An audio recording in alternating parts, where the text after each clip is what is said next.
Welcome back to another episode of 5 a.m. Theology. Chris, there was a verse in this week's reading that I've seen referenced on social media in the last few weeks. It comes from Second Thessalonians 3, where Paul is writing to the Thessalonica church, and he says, "If anyone is not willing to work, let him not eat." And of course, it's been referenced because of the whole SNAP thing and how they're cracking down on fraud and people who shouldn't really be getting SNAP benefits.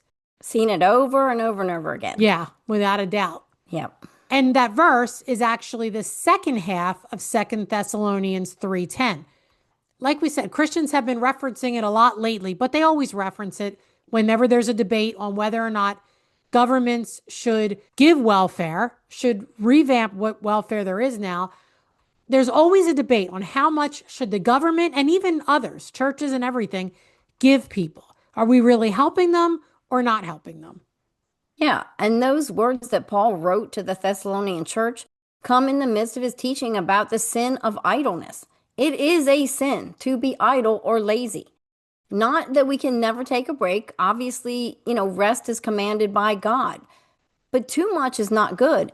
And as Paul also talks about in this passage, it leads to other sins. Two that he mentions here in this same passage are becoming a busybody and becoming a burden on others without there being a reason for you to be a burden on anybody. So while it's true that Christians are to share one another's burdens, they aren't commanded to let somebody take advantage of them so that that person can just be lazy. In fact, Paul says in verses 8 and 9 of this passage that even though he and Silas, when they were there preaching, had a right to be supported as they preached in Thessalonica, they, and now I'm quoting here, worked night and day.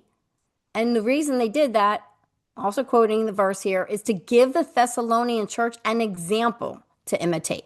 So if Paul and Silas worked that hard to support themselves and not be a burden on that church and on their fellow Christians, well, you can see why Paul writes them later and says that if someone is unwilling to work, then let them go hungry. And Chris, we've seen this all over. And the key here with Paul is unwilling. If you're on X there or TikTok, I'm not on TikTok, but the TikTok videos are on X of all these women with their nails done and jewelry saying it's the government's job to feed them and their children. And they're flipping out about the SNAP benefits possibly being revoked. They don't work. But And they almost always have their hair and their nails done. absolutely. And jewelry and stuff like that. And they're ranting that how dare the government not take care of them and their children. And like I said, they're not working. There was one woman, she has something like 6 or 7 children, and she said she hasn't worked in 10 years, doesn't have a husband. The government just pays for everything. And it just made me think of that when you said they're busybodies and that they're a burden on other people. And again, the key of this verse is unwilling. I don't think anybody would say somebody who is older, can't work or something shouldn't get a little help. Right. But Paul is talking about those who can work and can support themselves, but choose not to. I mean, the word we use for this is freeloader. And unfortunately, when it's the government, we're paying for the freeloaders. In Second Thessalonians 3:6, there's a command for Christians to keep away from fellow Christians who are doing this. So it's a serious thing. In verse 14, Paul says, "Take note of them and have nothing to do with them so that they may be ashamed." So anyone taking advantage of others should be ashamed of themselves. Now, Paul doesn't say that Christians doing this, taking advantage of other Christians, we shouldn't regard them as an enemy. And he says that in the last verse of that same chapter. But he says they need to be warned. And if they persist, they need to come under church discipline. Yeah, Paul saw that there were idle Christians in this church from the very beginning because he writes about it in both his first and his second letter to the Thessalonians. And Rose, it's my guess that churches still deal with this, maybe through their deacons funds, or maybe even just on a person-to-person, one-on-one person basis. If you're a Christian and another Christian is relying on you or others or the church for money when they have the ability and means to earn money for themselves, well, they need to be confronted. They shouldn't be allowed to continue in their sin because they are sinning. That's right. And really, we have a responsibility because if we allow them to continue with that sin, it's going to lead to the other sins, like Paul said, being a busybody, being a burden, who knows what else. Yeah, and this may, if you do have somebody like this in your life or in your church, it may take some time for them to get on the right path, and they may need help until they do, but they need to be encouraged and instructed to do that. That's right. Although God helps those who help themselves is not actually a Bible verse, It's not. it is important that we help people stand on their own 2 feet, relying on God and not being a burden to others. God makes it really clear in the Bible that his people are to take care of those in need, without a doubt. We take care of widows and orphans. That's mentioned several times in the Bible. It's in Exodus, Deuteronomy, Malachi, and James 1:27, just to name a few places. But it doesn't mean that it's made to be a blank check to anyone who fits those wide parameters. There were stipulations even on that. 1 Timothy 5:4 says that the responsibility for a widow's care should come from her family first.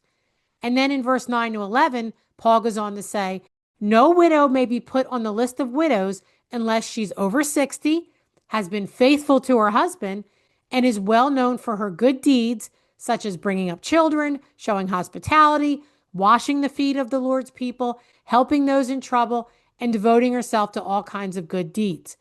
But refuse to enroll younger widows, for when their passions draw them away from Christ, they desire to marry. So, in a nutshell, Chris, Paul is saying even the widows that we're going to help, they needed to have worked, doing good deeds, raising their kids. Yeah. Yeah. And the younger ones were probably going to get remarried. So that's why nobody that was under 60. Right. Yeah. I mean, the gate is definitely totally narrowed here when it comes to dispersing those church funds. Paul didn't say just give it to any widow who is in need.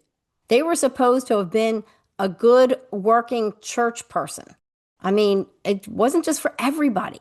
And if the biblical way of handling the church's money is to fit within certain parameters with stipulations like those attached, then we should not shy away from the fact that the same can and should apply to our governments without people getting bent out of shape about it and calling those who want the welfare rolls and the policies examined and maybe revamped as uncaring or unchristlike, which is what I see all over the place.